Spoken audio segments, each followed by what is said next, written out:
વાત કરીએ સુરતની તહેવારો પર સુરતથી વધારાની ટ્રેન દોડાવવાની માંગ। દિવાળી છઠ પૂજા માટે વધુ ટ્રેન શરૂ કરવાની માંગણી।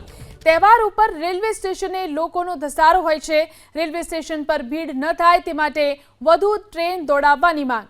કોંગ્રેસે રેલવે વિભાગને આવેદનપત્ર પાઠવ્યું।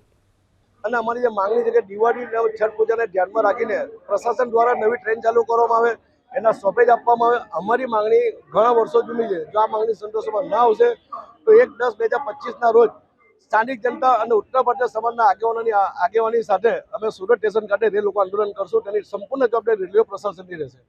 વાત કરીએ સુરતની તહેવારો પર સુરતથી વધારાની ટ્રેન દોડાવવાની માંગ। દિવાળી છઠ પૂજા માટે વધુ ટ્રેન શરૂ કરવાની માંગણી। તહેવાર ઉપર રેલવે સ્ટેશને લોકોનો ધસારો હોય છે। રેલવે સ્ટેશન પર ભીડ ન થાય તે માટે વધુ ટ્રેન દોડાવવાની માંગ। કોંગ્રેસે રેલવે વિભાગને આવેદનપત્ર પાઠવ્યું।